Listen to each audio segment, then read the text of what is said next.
My name is Nora Whitfield. I'm 68 years old, and this spring I found out I was worth more than $750,000. Right before I overheard my own son explain to his wife exactly how cheap a nursing home he could get away with putting me in. I was standing on my own front lawn, holding the paperwork that would have changed all our lives, listening to the boy I raised alone decide I'd had my years. I didn't scream. I didn't cry. I just stood there in the fading light, and something inside me, something that had been asleep for 40 years, opened one eye. By the time they figured out what I'd done, it was already over. If you're listening from somewhere far away, drop your city in the comments so I can see how far this has traveled. And please, stay with me until the end. Because what happened over the next few weeks is something I still can't quite believe I lived through. And the part nobody saw coming isn't the money. It's the letter. The April light was doing that thing it does in our part of the country, where the whole world goes soft and gold for about 20 minutes before dusk, and everything looks like the last frame of a movie. I was driving home from Walter Bishop's law office with a manila folder on the passenger seat, and I kept reaching over to touch it at every red light, like it might vanish if I didn't keep a hand on it. Inside that folder was a life I hadn't dared to imagine for myself in decades. I'll get to it, but I want you to understand what kind of woman was behind that steering wheel, because she mattered, and the world had spent a long time deciding she didn't. I pulled onto Larkspur Lane around 5:45. My house, a little two-story with a porch that needed paint and gutters that complained when it rained, sat at the end of the street, same as it had for 20 years. Caleb's truck was in the driveway. Brooke's little hatchback was parked behind it. The living room window was cracked open the way it always was when the afternoon got warm. I parked at the curb instead of the drive. I don't know why. Maybe my body knew something my mind hadn't caught up to yet. I got out, folder pressed against my chest, and started across the lawn with a big, foolish grin on my face, already rehearsing how I'd say it. I've got something to tell you. Sit down, both of you. Sit down. And that's when Brooke's voice floated out through that open window, light and easy, the way you'd talk about the weather. Honestly, Caleb, I can't do this much longer. I cannot keep faking it with that woman. I stopped walking. My foot just stopped. Let me back up, because to understand what that one sentence did to me, you have to understand who that woman was. I was widowed in 1991. My husband, Tom, was 35, I was 33, and Caleb was 3 years old, still in his little footy pajamas, still calling milk muck. A delivery truck ran a stop sign on a Tuesday morning, and just like that, I was a single mother with no income, no plan, and a toddler who kept asking when Daddy was coming home from his trip. I didn't have the luxury of falling apart, so I didn't. What I had was my grandmother's recipes and a stand mixer that was older than my marriage. In the spring of 1992, I started baking out of my own kitchen. Cakes for the church socials, pies for the diner on Main Street, sticky buns I'd sell out of a cooler at the Saturday market. People started asking. The asking turned into orders. The orders turned into a storefront I could barely afford, a narrow brick space downtown that I named Whitfield's, because I couldn't think of anything cleverer, and because, frankly, the name was the only thing Tom left me that nobody could take. For more than 30 years, that bakery was the heart of our town. And I say that without bragging, because it's simply true. I did the wedding cakes, all of them. I did the funeral spreads and the graduation cookies and the It's a Boy cupcakes. And 11 years later, the happy retirement sheet cake for the same man whose baby shower I'd once catered. My hands tell the whole story, knuckles swollen from 30 years of 4 in the morning dough, a burn scar on my right forearm shaped like the lip of a sheet pan. I smelled like cinnamon so permanently that Caleb used to say he could find me in the dark. I never remarried. I had chances. I didn't take them. Every ounce of me went into that boy. I paid for his braces and his baseball and his college. I sold my mother's wedding ring to cover a semester when the numbers didn't add up, and I never told him because I didn't want him carrying that weight. I wanted him light. I wanted him free. The man who owned my building for most of those years was Frank Delmar, an old gentleman who kept my rent fair, because he said, "A town without a bakery is just a parking lot with feelings." Frank passed in 2024. The building sold to a development company out of the city, and in 2025 they doubled the rent. Just like that, a number on a letter, no malice in it, only math. I couldn't make it work. I closed Whitfield's last summer. People keep their grief in different rooms. I keep most of mine in that empty storefront. Losing the bakery felt like burying a second child. Hold on to that, because it matters later more than you'd ever guess. So that's the woman standing on the lawn, 68, hands like sandpaper, freshly robbed of the only dream she'd ever built for herself, holding a folder she thought was a miracle, listening to her daughter-in-law call her that woman. To explain what was in that folder, I have to tell you about a man named Harlan Vance. For 9 years, every single Thursday, I brought Harlan a small box of whatever I'd baked too much of. A couple of cinnamon rolls, a slab of pound cake, day-olds I'd have tossed out anyway. He lived alone in a tidy house off Route 9 with a porch swing and about 4,000 books. And he was, depending on the day, either the quietest man I'd ever met or the only person who had really listened to me in 20 years. I told Harlan things I never told anyone. I told him I was afraid of getting old in a house with two people who looked at me like furniture. I told him I worried about Caleb, that I'd given the boy so much, so easily, that I wasn't sure he'd ever learned what anything cost. Harlan would just rock and nod and say, you see clearer than you let on, Nora. I always figured he was being kind. He wasn't being kind. Remember that. Harlan died in March of this year, 88, in his sleep, a book open on his chest. I cried at his funeral, and there were maybe 9 people there. A few weeks later, Walter Bishop's office called and asked me to come in regarding the estate of Harlan Vance. I assumed he'd left me a book, maybe his porch swing. I'd have treasured that swing. Bishop is a serious man, thick glasses, a voice like a dial tone. He sat me down and read it out flat, the way men like him read everything. Mrs. Whitfield, Mr. Vance left you the balance of his savings and investment accounts, which currently total $780,000. He also left you a commercial property. I laughed. I actually laughed because it had to be a mistake. Harlan didn't own commercial property. He read paperbacks on a porch.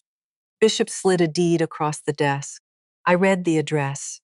It was my bakery. It was Whitfield's. Here's what I learned in that office. In the last months of his life, late 2025, after the development company doubled my rent and pushed me out, Harlan Vance had quietly gone to that company and bought my building back. He paid cash. He put the deed in a folder, and then he died before he could tell me. The man I'd been bringing day-old pound cake to out of pity had spent the last of his strength buying back the one dream I'd lost, just so he could hand it to me and watch my face. He never got to watch my face. So I sat in Walter Bishop's office and cried for him all over again, this time for an entirely different reason. I signed everything with shaking hands. $780,000, plus my bakery, plus my whole future. And I drove home thinking, finally I can fix everything. Finally, I can help my son. Finally, I can be the one who saves this family for once in my life. That's the woman who parked at the curb. I can't do this much longer. I cannot keep faking it with that woman. I stood frozen on the grass and waited for context, the way you do when you walk into the middle of a sentence and your brain scrambles to make it innocent. Maybe she meant her boss, her sister, anybody. Then Caleb's voice, low and tired. I know, babe, I know. We just gotta hang in there a little longer. And it was the way he said it, babe. Easy and conspiratorial, 2 people on the same team. I'd never once heard him use that voice about me. I'd only ever heard the other one. The hey mom, what's for dinner one. I didn't catch much more. A car went by. The window swallowed half their words. But I caught fragments. Not like she's gonna be around forever. And Brooke saying something with the word finally in it, and then a laugh, a real one, the kind nobody can fake. I told myself I'd misheard. I went inside and called out, I'm home, in my mom voice, and they snapped into their good kids' faces so fast it was almost impressive. Caleb hugged me. Brooke pecked my cheek. How'd it go, Mom? Caleb asked, and I said, fine, honey, just errands. And I tucked the folder out of sight without quite understanding why I was hiding it. But over the next 2 days, I started seeing things I'd trained myself for years not to see. a brochure, glossy, tucked inside one of Brooke's magazines on the coffee table. Maplewood Senior Living, Affordable Assisted Care. I told myself she'd grabbed it for her own mother. A text on Brooke's phone face up on the kitchen counter while she was in the shower, the preview glowing. Just need her to sign and we're golden, from a contact saved as Mom Puck, which was Carol, Brooke's mother. Not me. Caleb on a call in the garage, going quiet the second I opened the door, then too cheerful. Nothing, Mom, just work stuff. I'm not a paranoid woman. I spent 40 years assuming the best about everybody, especially him. So I did what mothers do. I made excuses. They're stressed. Money's tight. People vent. I went to bed each night telling myself I was just a bitter old woman inventing villains in her own home. But you can only call your own eyes liars for so long. On the fourth day, I decided I needed to know, not suspect. No. I told them I was driving across town to see my friend Gloria and that I'd be back late. Don't wait up. I watched their faces light up like Christmas morning at the idea of the house to themselves, and that alone told me plenty. I drove to the corner, parked on the next street over, and walked back through the dark to the garden door we never used. Then I stood in my own dark kitchen, in my own house, holding my breath like a burglar. I didn't have to wait long, and this time there was no traffic to swallow the words. Thank God she's gone. Brooke dropping onto the couch with a sigh. My face actually hurts from smiling at her all day. You're doing great, babe, Caleb said. Couple more weeks and we start phase two. And then a third voice. A woman's, older, sharper, one I knew but had not expected to hear in my living room at 9 o'clock at night, Carol, Brooke's mother. Okay, listen to me, both of you, because you keep going soft on this. Carol's voice had the crisp, managerial snap of a woman running a meeting. It's simple. You get the power of attorney signed. Caleb, your guy already drafted it. It's done. It's sitting in that folder. Once she signs, you control the accounts, you list the house, and you find her a bed at that Maplewood place. $2,000 a month, her Social Security nearly covers it. Clean. And if she won't sign? Brooke asked. She'll sign, Carol said. She's a baker, sweetheart, not a lawyer. You hand a tired old woman a stack of legal pages and a pen. She signs wherever the little flag is. She's been signing where people tell her to her whole life. Caleb, quieter. She's not stupid, though. No, Carol said. She's kind, which is the same thing once you know how to use it. I want you to sit with that the way I had to. Because up until that moment, I'd been telling myself this was Brooke being shallow and my son being weak under pressure. But this was an operation. There was a drafted document. There was a facility already picked out. There was a buyer being lined up for my house. And there was Carol Banner running the whole thing from my own sofa, eating, I would later confirm, the lemon bars I had made that very morning. It wasn't a feeling anymore. It was a plan. And I was the only one in that room who didn't know I was already in it. I drove home to my real home, the one I'd just learned I was being evicted from in slow motion, and I sat in the driveway in the dark for a long time. I didn't cry. I'd cried for Harlan twice in 1 month, and it turned out I was all out of water. What I felt instead was clarity. Cold, clean, useful clarity. Here's the one thing Carol got dead wrong about me. She's a baker, not a lawyer. True enough. But I ran a small business for more than 30 years. I did my own books. I fought my own vendors, negotiated my own leases, and survived 2 recessions and a pandemic that should have killed that little shop and didn't. You do not keep a brick-and-mortar bakery alive for 3 decades by being a woman who signs wherever the little flag is. And I had Gloria. Gloria Ruiz is my best friend and a retired CPA who spent 30 years finding the soft, rotten places in other people's finances. The next morning, I drove to her place, set a box of cinnamon rolls on her table out of old habit, and told her everything in a flat, steady voice. She listened. She didn't gasp. She didn't pat my hand. When I finished, she took off her reading glasses and said, okay, first thing, you don't sign a single thing. Second thing, we are going to make you the hardest woman in this county to steal from. We went to Walter Bishop that very afternoon. Over the next week quietly, while Caleb and Brooke slept in and looked for jobs down at the coffee shop, I did the following. I changed my will. The old one left everything to Caleb because of course it did. The new one cut him out entirely and left my estate to a foundation for single mothers. Women like the one I had been in 1992, standing in a kitchen with a dead husband and a toddler and a stand mixer. I had Bishop and Gloria review exactly how Harlan had left the $780,000. It was already tucked into a trust I alone controlled, locked down so tight that no power of attorney, no signature, no court order short of God himself could move it without me. Gloria let out a low whistle when she read the paperwork. Whoever set this up, she said slowly, was expecting a fight. I didn't yet understand how right she was. And I called Diane Kessler, a real estate agent Bishop trusted, and I quietly listed the house on Larkspur Lane, my house, the one Carol was planning to sell out from under me. I figured if anyone was going to sell that house, it ought to be the woman whose name was actually on the deed. The bakery building I kept. That one was not for sale at any price on earth. Caleb made his move on a Thursday, which felt almost cruel. Thursday had always been Harlan's day. I came home from errands. I'd actually been at the bakery, sweeping drifts of old flour off the floor of a building that was mine again, and found my son sitting on the good sofa with a folder squared up neatly on the coffee table, wearing the serious face he used to make at 9 years old when he wanted something and had rehearsed the ask. Brooke came in from the kitchen with 2 cups of tea, one for him and one for me, smiling like a saleswoman.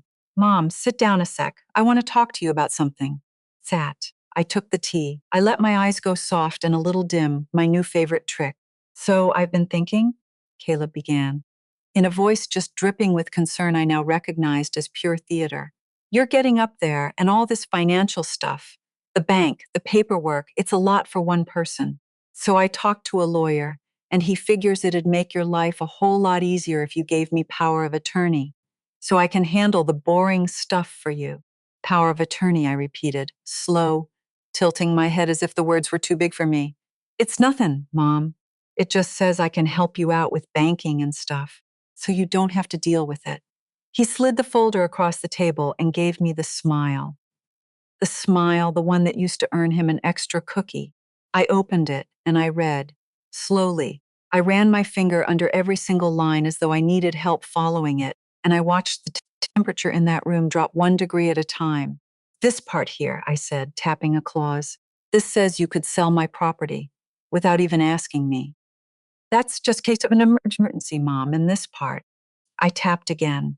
This says you could make my medical decisions, decide where I live. Caleb reached for the folder. It's real technical. You don't got to read all. I closed it and pressed it flat against my chest, and I looked my son dead in the eye, and I let the dimness drain right out of my face. No, I said, I'm not signing this. The room went dead silent. Brooke's smile cracked down the middle like a dropped plate. What? Why not? Caleb's voice jumped a whole octave. Because your father always told me never to sign anything I didn't understand, I said, sweet as pie. And I don't understand why my son needs to be able to sell my house and put me in a home. It isn't that I don't trust you, honey. I patted his knee. It's just prudence. He couldn't argue with the dead. He never could. He went red and quiet, and Brooke retreated to the kitchen so I couldn't see her face, and I excused myself to bed before either of them could regroup. That night I couldn't sleep, so I did a little quiet digging of my own. Gloria had taught me where to look. I logged into the old shared family account Caleb had never bothered to remove me from, and there it was, a loan.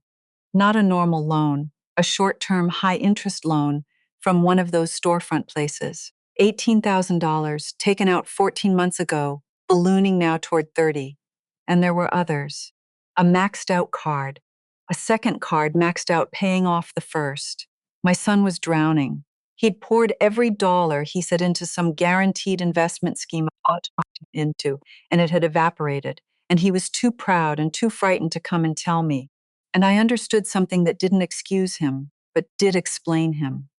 Caleb wasn't the architect of any of this. He never had the spine for it. Carol built it, and Brooke sold it, and Caleb, weak, broke, terrified Caleb, just went along because going along was the only thing the boy had ever truly been good at. And that was a thing I had taught him by giving him everything and asking for nothing in return. The villain in my house wasn't a monster. It was a frightened man I had raised to be soft, standing behind two women who were not soft at all. Somehow that was worse. I figured the refusal would slow them down. I badly underestimated Carol. 3 days later, there was a knock at the door, and a young man in a cheap suit handed me an envelope, said, "You've been served, ma'am," in the flat voice of a person doing the worst part of his job, and walked away. I sat at my kitchen table and opened it, and the whole world tilted. Caleb, through a lawyer named Spencer Doyle, a smooth operator I had never once met, had filed a petition for guardianship. The document claimed I was suffering from progressive cognitive decline, that I was increasingly unable to manage my own affairs or recognize financial risk, and that for my own protection, my son should be granted legal authority over my person and my estate. There were two sworn declarations attached, one from Brooke, describing in careful, lawyerly language times I'd repeated myself, left the stove on, seemed confused about money. None of it was true. Some of it, I would later realize, was the exact little memory traps Carol had coached them to manufacture. "You already told me that story, Mom. You feeling okay, Mom?" And the second declaration was from a family friend I'd met all of twice, swearing to the very same things. And here is the part that put ice straight into my chest. When I'd refused the power of attorney, they had hit a wall, yes. But the guardianship was Plan B, and Plan B did not need my signature. It needed a judge. If a judge believed them, if a judge looked at a 68-year-old woman and a confident young man with a slick lawyer and decided to err on the side of caution, they could take my legal personhood, my right to sign, to spend, to leave.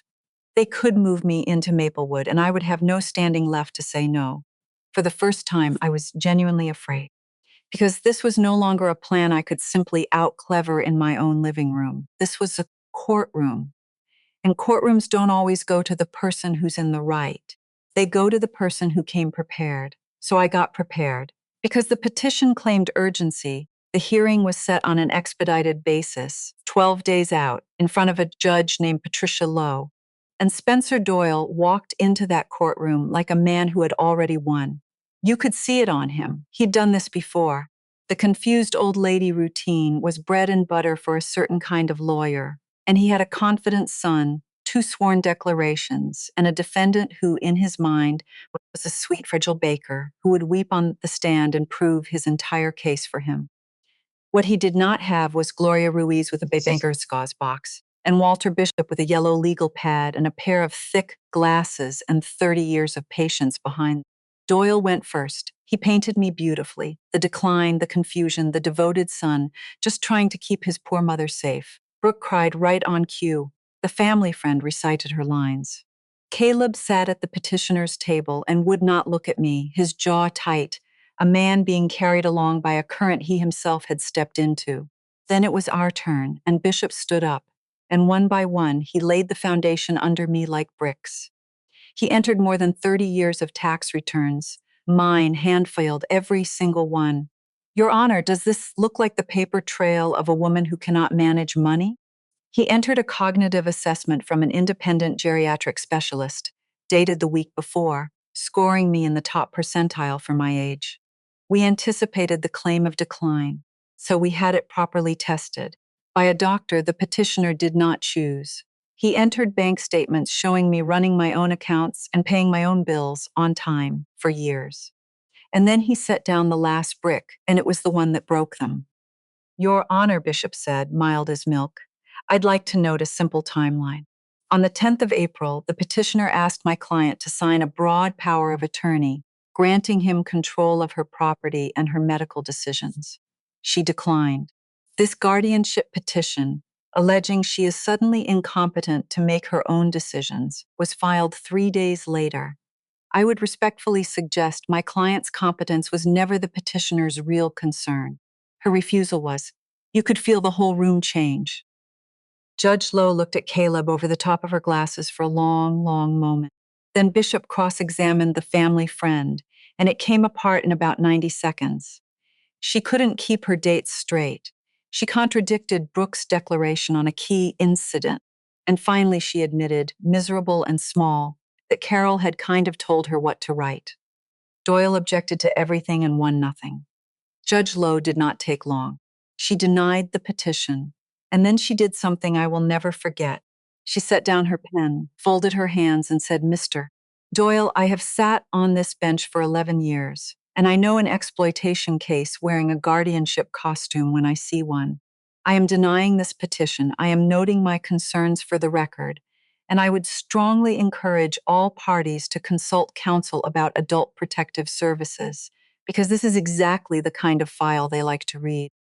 She was looking right at Caleb when she said it, and for the first time in that whole room, he finally looked at me. I did not look away. We walked out into the daylight, Gloria Bishop and me, and Gloria put an arm around my shoulders and said, Nora, you just won. And I said, no, I just stopped losing. There's one more thing left to do. I set the table for 3. The cream tablecloth I only ever brought out at Christmas, the good plates, the wine glasses that were a wedding gift back in 1986. I roasted a chicken because it was the very first real meal I ever cooked for Tom, and it felt right to bookend a marriage and a motherhood with the same dish. When they came down and saw that table, they went quiet and wary, the way animals go still when the air changes. What's the occasion? Caleb asked. Sit, I said. And they sat, because some part of a child always sits when his mother uses that voice. I didn't yell. I want you to know that. I had done my yelling silently in a dark kitchen weeks before. What I had now was just the truth, laid down one plate at a time.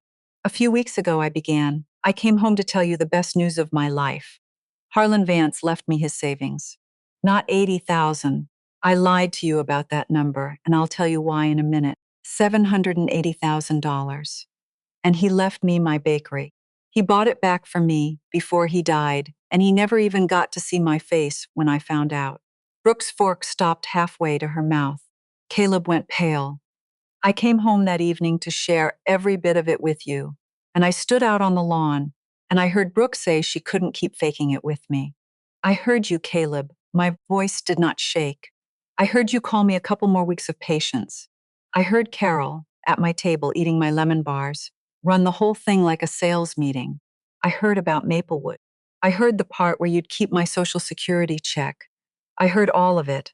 Mom, Caleb started, and his face was crumbling, and the tears in his eyes looked real, which was the part that truly hurt. I'm not finished. While the 3 of you were planning, I was working, and I laid it all out flat and even. The will changed.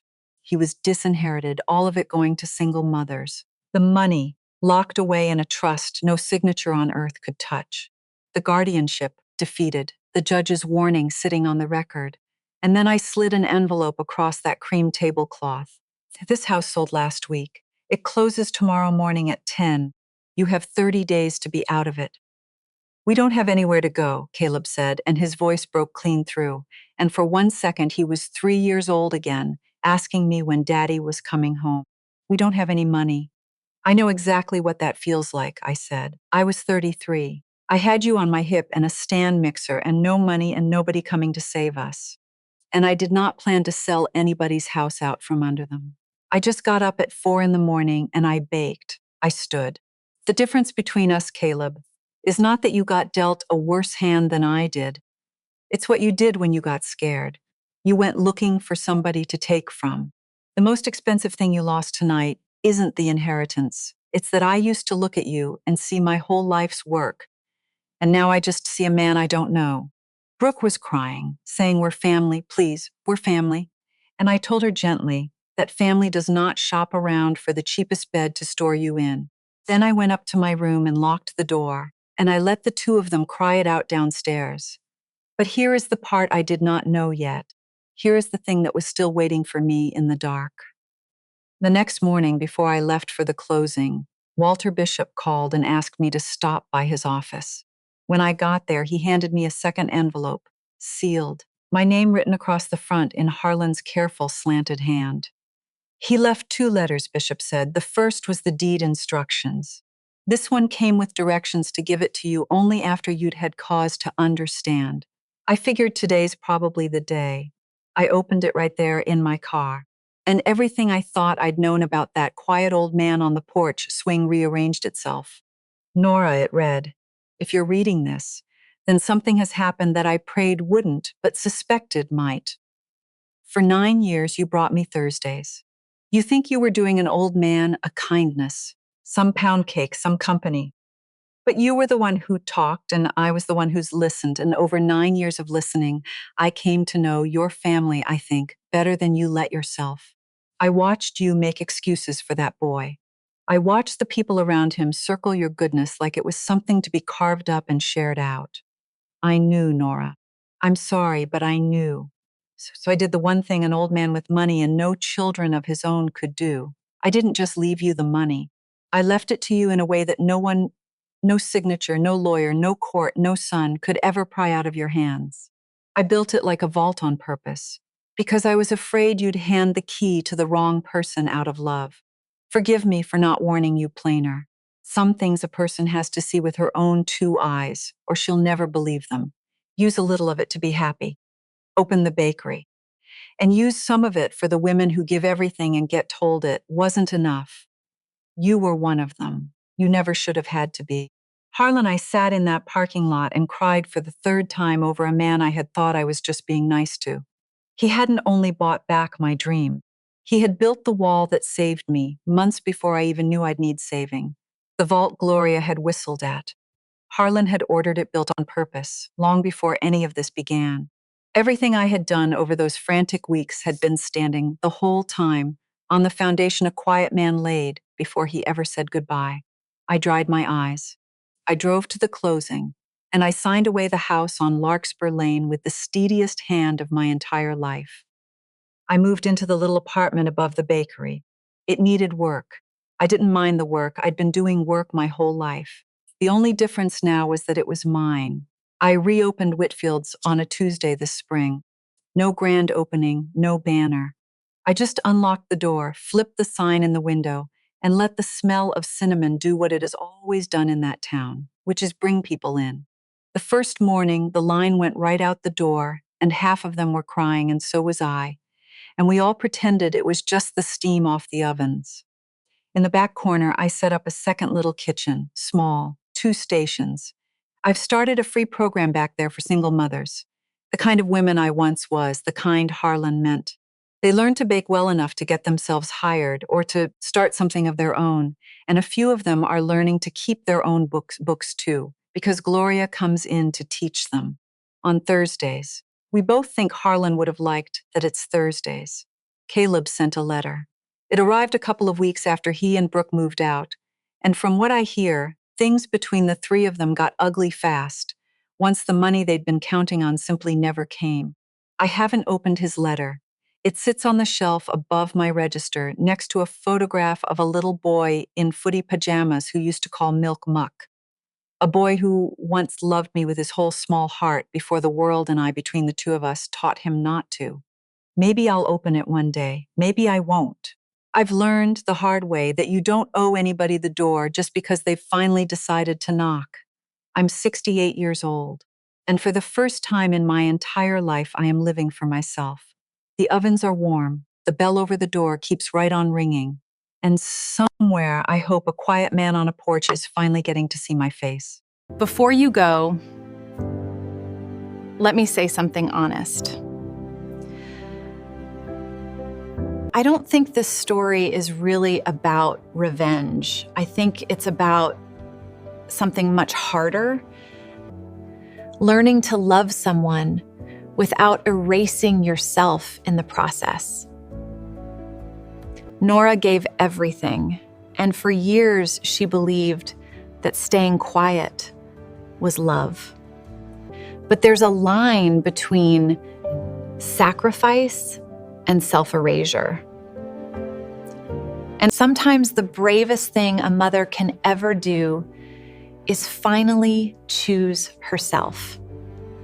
If you're giving everything to people who never think it's enough, remember, kindness isn't weakness. If this one reached you, leave a comment to Ken. I read every single one. And I'll see you in the next story.